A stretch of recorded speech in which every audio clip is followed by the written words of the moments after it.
Gościem programu Allegro troppo będzie dzisiaj pierwszy wiceprzewodniczący wykonawczy Komisji Europejskiej, jeden z najbardziej cenionych i szanowanych ludzi w Europie, Frans Timmermans, człowiek, którego magazyn Time umieścił wśród 100 najbardziej wpływowych ludzi na świecie, a prestiżowy portal Politico umieścił w czołówce najbardziej wpływowych ludzi w Europie.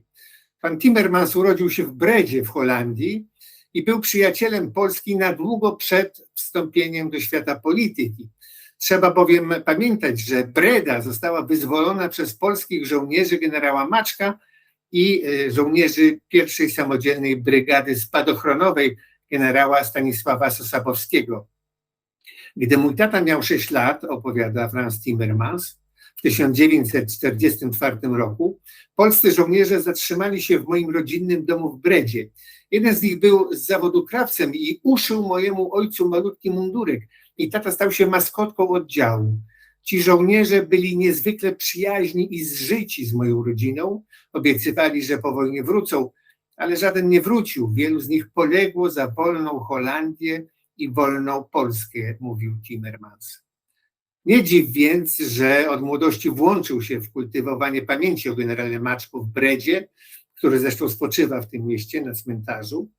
Przyczynił się do powstania Muzeum Generała Maczka.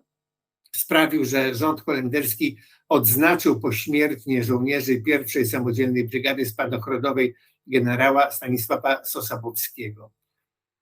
Wolność Holandii przyszła także dzięki polskim żołnierzom, mówił przy innej okazji Frans Timmermans. Większość z nich nigdy nie zobaczyła wolnej Polski. To, że Polska jest dzisiaj w Unii Europejskiej, to nagroda, na którą zasłużyli tamci ludzie. Polska jest i zawsze będzie wiodącym krajem w Europie. Nikt nie jest w stanie temu przeszkodzić, chyba że uczynią to sami Polacy, mówił przy innej okazji Frans Timmermans. Prawie 100% Polaków chce, by ich kraj odgrywał wiodącą rolę, ale Polska może tę rolę utracić, jeśli polski rząd nie będzie się stosował do zasad zapisanych w traktacie europejskim, zwłaszcza do artykułu 2, mówiącego o równości wobec prawa, o polityce antydyskryminacyjnej i o praworządności. Nasz dzisiejszy rozmówca jest gorącym zwolennikiem integracji europejskiej. Wszelkie mechanizmy wspólnego europejskiego rynku to jedynie narzędzie, mówił, zaś właściwym celem są coraz silniejsze związki ludzi pracujących wspólnie nad takim porządkiem ekonomicznym i społecznym, w którym prawa każdego, niezależnie od płci czy orientacji seksualnej, będą respektowane. O to walczyli podczas wojny także polscy żołnierze, którzy wyzwalali ogromne połacie Europy, a my musimy tych zdobyczy bronić. Frans Timmermans, warto o tym wiedzieć, przez 3 lata pracował jako drugi sekretarz ambasady holenderskiej w Moskwie. Poznał doskonale kraj, jego politykę i język, co sprawiło, że został zaangażowany przez holenderski wywiad jako oficer przesłuchujący rosyjskich agentów. Wielkich złudzeń co do Rosji nie ma. Niewzruszenie stoi u boku Ukrainy od czasu pomarańczowej rewolucji, a zwłaszcza teraz po rosyjskiej agresji. Dodajmy, że jako osoba odpowiedzialna za realizację wszelkich najważniejszych wielkich projektów unijnych jest upiornie zajęty. Stąd nasza rozmowa będzie krótsza od innych rozmów w cyklu Allegro troppo. Zapraszamy. Dzień dobry, dzień dobry. Ja jestem Jacek Pałasiński, a to jest program Allegro troppo na portalu naTemat.pl. Dzisiaj naszym gościem jest pierwszy wiceprzewodniczący wykonawczy Komisji Europejskiej, pan Frans Timmermans. Sir, dziękuję, że jest pan z nami. Mamy niewiele czasu, a ja mam do pana 12 pytań, dlatego mamy mniej więcej minutę na każdą odpowiedź. Trwa wojna na Ukrainie. Unia Europejska już przeznaczyła na pomoc temu krajowi bardzo dużo środków, lecz zdaniem władz w Kijowie to wciąż za mało. Co pańskim zdaniem Unia może jeszcze zrobić, by pomóc Ukrainie w przetrwaniu i w zwycięstwie w tej wojnie? Well, I think, first of all, we have to show full solidarity with the citizens of Ukraine, with the government of Ukraine, by giving them the economic assistance they need. We need to convince the member states and the council that they should allocate more funds for Ukraine. But at the same time, we have to take steps to integrate Ukraine in many of our policies where Ukraine can profit but also can be a very good contributor, such as the agricultural policy, our energy transition policy. Ukraine could be a huge contributor to clean hydrogen in the future, to biomethane in the future. And so we need to integrate the Ukrainian economy into the European economy. I honestly believe that is the best way we can help Ukraine stand on its own two legs and be a very, very successful economy. Sir, in your opinion, is there any red line? Czy jest jakaś czerwona linia, po której kraje Unii Europejskiej włączą się bezpośrednio do walki po stronie Ukrainy, of the Ukraine? I don't think there is any member state of the EU who considers joining in a military action in Ukraine. But at the same time, there is strong solidarity in terms of training Ukrainian soldiers, in terms of providing Ukraine with military equipment and sophisticated military equipment, providing Ukraine with ammunitions. And I believe that is the best contribution we can make. Getting ourselves directly involved in this war would potentially lead to an escalation that doesn't profit anyone. Yes, sure, but if they use... Ale gdyby użyli bomby atomowej czy broni biologicznej, to czy wtedy kraje Unii Europejskiej nie zareagowałyby? Union for Western countries in its whole? Well, of course, there's always the potential of an escalation. And it is very important that we send a clear message to Putin that we are ready for escalation dominance. He cannot escalate his way into a victory. And I think this is a strong message that has to come from NATO, has to come from the EU, and it is coming from NATO, it is coming from the EU. And our transatlantic bond today is very, very strong. And that is a signal Putin cannot ignore. But will the Commission, will the European, czy Komisja, czy Unia Europejska cała zadowolą się jakimś zawieszeniem broni, czy będą dążyły do pokonania Rosji, tak aby już więcej nie zagrażała swoim sąsiadom, nie zagrażała Europie i światu? Europe and the entire world? Well, I don't see any scenario in which Putin can come out as a winner of this war. I see a scenario where he returns to his own country. And then I think there will be, I lived and worked in Russia for quite some time. I think we will see a very, very long period of Russian soul searching. What is their role in the world? That could end well, that could end also very badly. The only thing we should be doing on the European side is to make sure we are that strong and that united that Putin is not tempted to try again or to try and do other things. It is of extreme importance that we show him clearly that there's no point in trying another aggression. If we show weakness, he will never stop. But he's also not an eternal figure. There will be changes in Russia. There will be also some reckoning in Russia. I mean, behind all the bluster you see now, there's also deep, deep concerns in Russia and in the Russian system of what this is doing to them. And it's not very clear very often, but the sanctions are hurting Russia. There is a lot of discontent in Russia, even if it doesn't reach the media. Changing the subject. Dziś Komisja Europejska zaprezentowała dokument na temat oszczędności gazu. Wynika zeń, że nawet po podpisaniu nowych porozumień o dostawach z Norwegią, Katarem, Izraelem itp. Unii zabraknie 20 miliardów metrów sześciennych gazu.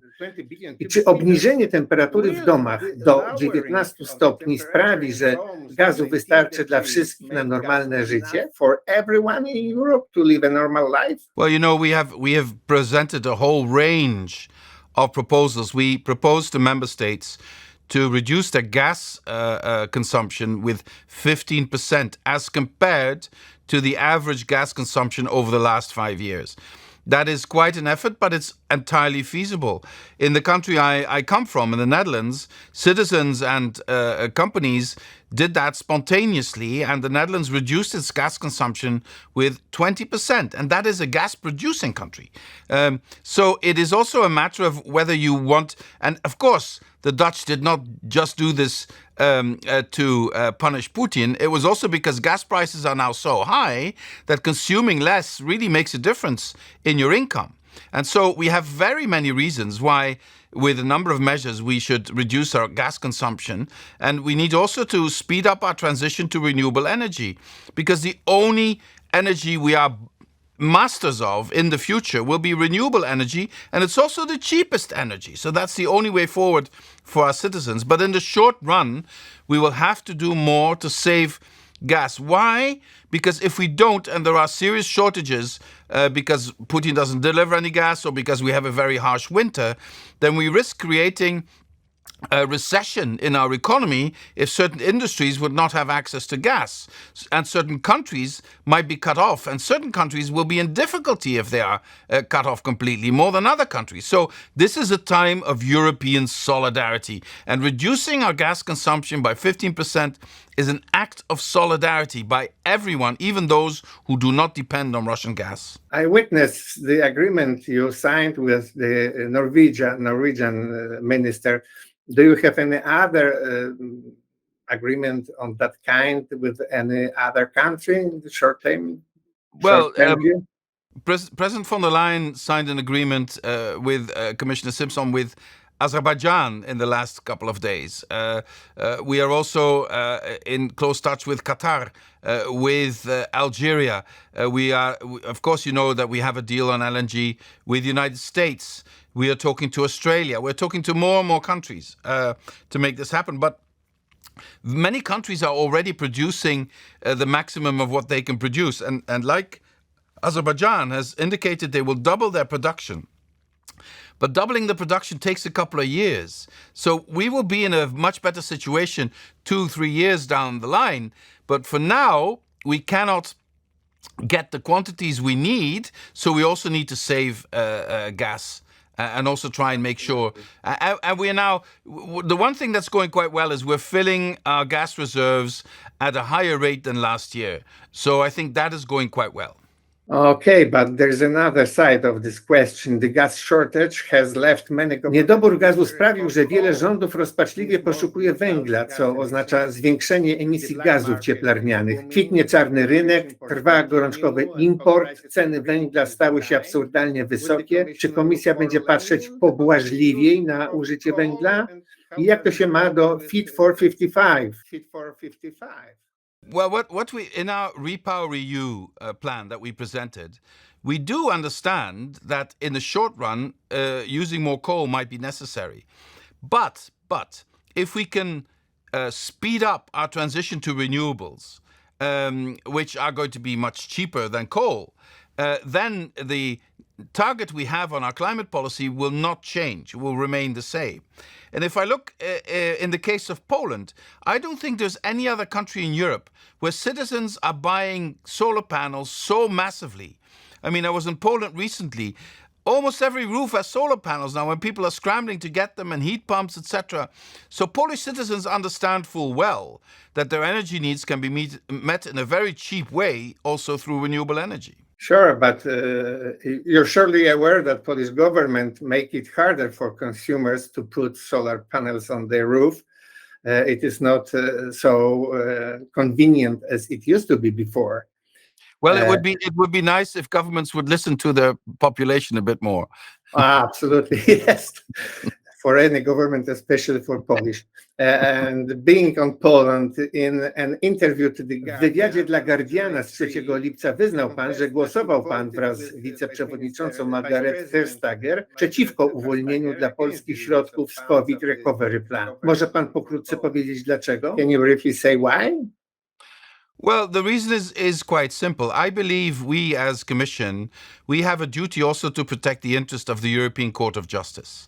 That is part of how we take our role seriously as guardians of the treaty. The European Court of Justice has ruled very clearly, for instance, on the reinstallation of judges who have been suspended. The court didn't say you have to have a procedure so that the judges can apply. No, the court said they're putting them out of their function was illegal. So if the Court of Justice says that it is illegal, there's only one way to redress that, and that is to say it never happened. And the judges should be immediately reinstated in the functions they had.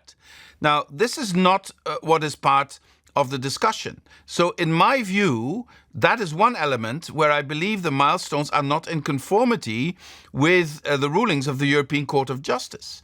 Also, the position that judges can take other judges to court, which is, I think, also part of the rule of law, is not envisaged in what the Polish government has done so far. So, first of all, I believe the milestones should have been clearer in terms of adopting the rulings of the European Court of Justice. But even if you depart from the milestones, if you take the milestones as your benchmark, it is my belief that what is being done is not in line with these benchmarks either. Jest pan sprawdzonym, wieloletnim przyjacielem Polski. Za swoje zasługi został pan dwukrotnie odznaczony polskimi orderami przez prezydentów Lecha Kaczyńskiego i Bronisława Komorowskiego. Skąd u pana taka sympatia do Polski? Well, frankly, the reason is very simple.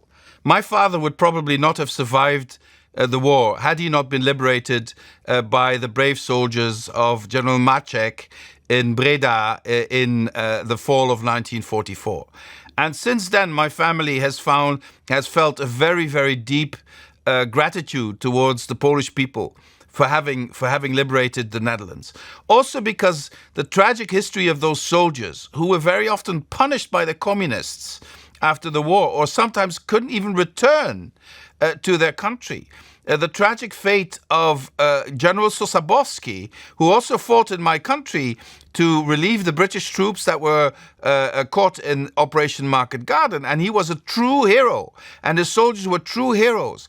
And this general ended his life as a night porter in a British factory. And these are the things that drive me to be, because Poland has been a victim of history so long, for so many times. And now Poland is an independent country with borders that are disputed by no one, a proud member of NATO, a proud member of the EU, a proud European nation. And that makes me really happy. But my debt of gratitude towards the Polish people stays and will always remain. So what do you feel? W takim razie, co pan teraz czuje, kiedy rządząca w Polsce partia uznała pana swoim wrogiem numer 2, zaraz po Donald Tusk?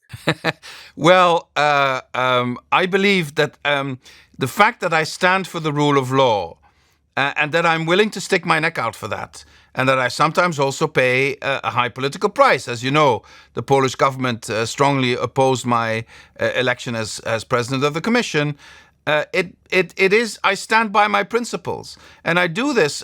One of my Polish friends said, "Your problem is you love Poland too much." It might be the case, but I feel this debt of gratitude, and I feel every European citizen, including every Polish citizen, should have access to an independent judge. Judgments in Europe should not be made on the basis of a phone call to Party Central. Poland has had that for many, many decades. We should never return to that situation.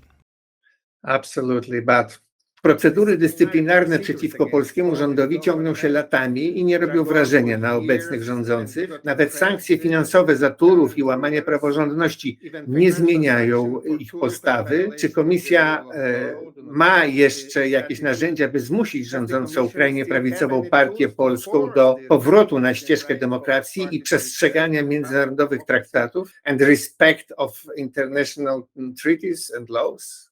Well, at the end of the day, the only ones who can really do that are the Polish people.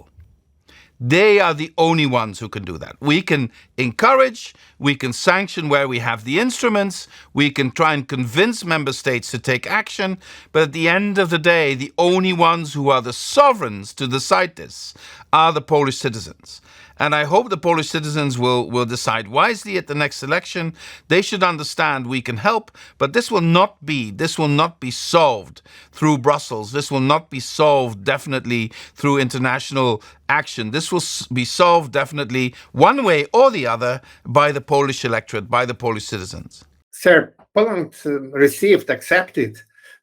Polska przyjęła kilka milionów uchodźców z Ukrainy, co generuje wiele kosztów i problemów. Czy uważa pan, że asystencja Komisji Europejskiej dla Polski była wystarczająca? Poland was sufficient for this situation. Well, we remain ready to assist Polish cities, Polish citizens who've done that. I myself went to Wrocław and discussed it with the city, with the mayor and the city officials.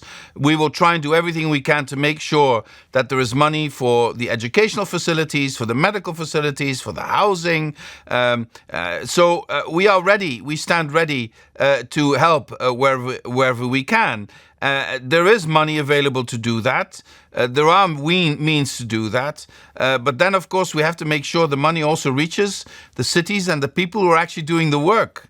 And that is, I think, something we need to discuss with the Polish authorities. We're at the disposal of the Polish authorities. My colleague Ferreira has been doing a lot of work in that aspect, and I remain at the disposal of everyone to try and improve this. Also, talking to the mayors of Warsaw, Wrocław, Gdańsk, and others who are doing a tremendous job. You know, I keep saying almost on a daily basis to my friends, Wrocław has about 1 million inhabitants and 220,000 Ukrainian refugees. Just imagine that would happen in our cities. Would we then also have civil peace like they have? Would we also have citizens doing all what Polish citizens are doing?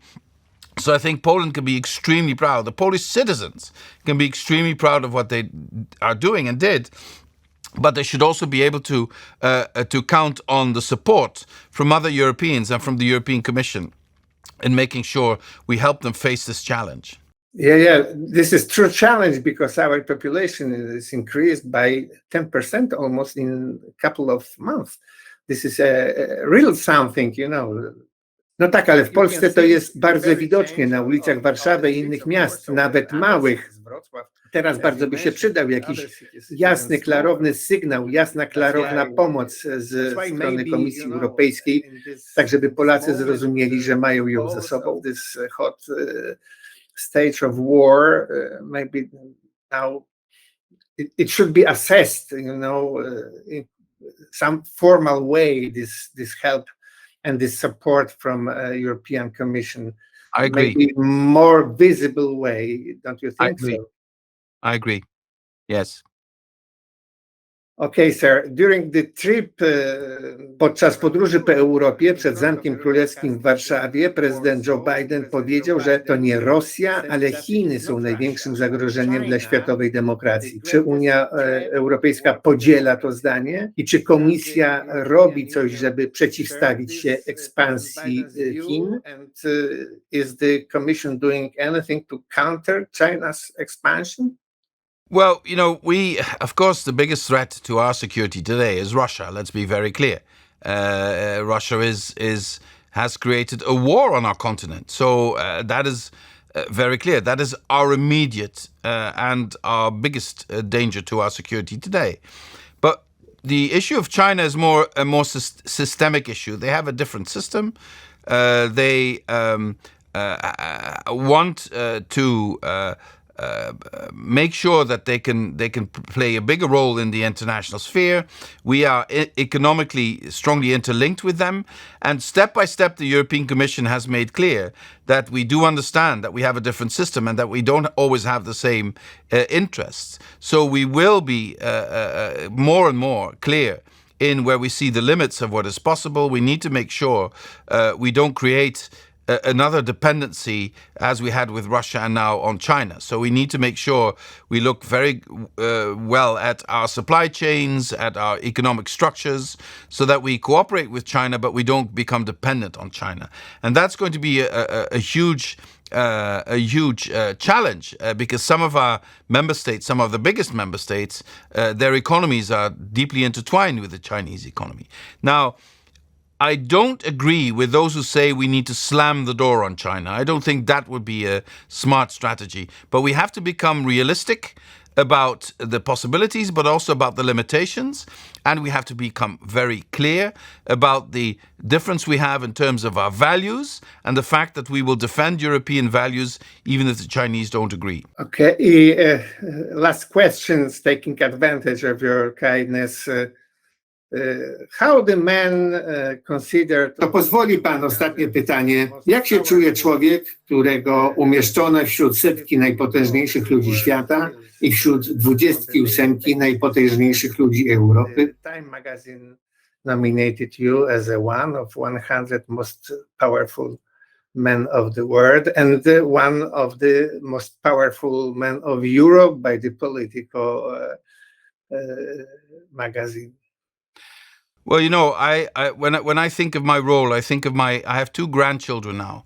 I have a grandson called Kees, I have a granddaughter called Marie, and when they are 30, either we will have succeeded and we will have been able to control the climate crisis, or we will have failed, and they, at 30-year-old, will know parts of the world that are no longer livable, will see wars over water and food.